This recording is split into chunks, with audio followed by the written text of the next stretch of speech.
నేడు కేంద్ర కేబినెట్ భేటీ కానుంది. సాయంత్రం 5 గంటలకు మంత్రివర్గ సమావేశం జరగనుంది. సమావేశంలో ప్రధాని నరేంద్ర మోదీ నివాసంలో జరగనుంది. మూడోసారి ప్రధానిగా బాధ్యతలను స్వీకరించిన తర్వాత తొలి మంత్రివర్గ సమావేశం ఇదే.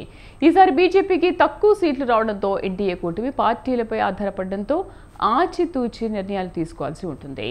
కీలక విషయాలపై మిత్రపక్షాల నేతలతో చర్చించిన తర్వాతే ఒక నిర్ణయం తీసుకుంటారు. అయితే ఈ రోజు జరిగే కేంద్ర మంత్రివర్గ సమావేశంలో ఎలాంటి కీలక నిర్ణయాలు లేకపోయినా కొత్త కేబినెట్లో మంత్రులను పరిచయం చేసుకోవడంతో పాటు వారికి ప్రధాని నరేంద్ర మోదీ దిశానిర్దేశం చేయనున్నారు.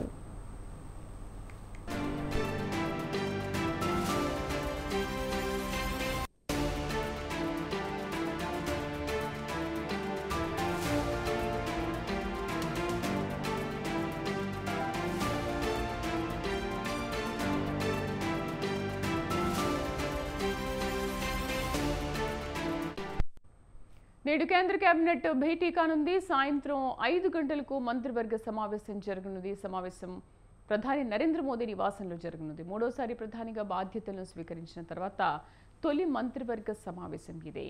ఈసారి బీజేపీకి తక్కువ సీట్లు రావడంతో ఎన్డీఏ కూటమి పార్టీలపై ఆధారపడడంతో ఆచితూచి నిర్ణయాలు తీసుకోవాల్సి ఉంటుంది. కీలక విషయాలపై మిత్రపక్షాల నేతలతో చర్చించిన తర్వాతే ఒక నిర్ణయం తీసుకుంటారు. అయితే ఈ రోజు జరిగే కేంద్ర మంత్రివర్గ సమావేశంలో ఎలాంటి కీలక నిర్ణయాలు లేకపోయినా కొత్త కేబినెట్లో మంత్రులను పరిచయం చేసుకోవడంతో పాటు వారికి ప్రధాని నరేంద్ర మోదీ దిశానిర్దేశం చేయనున్నారు.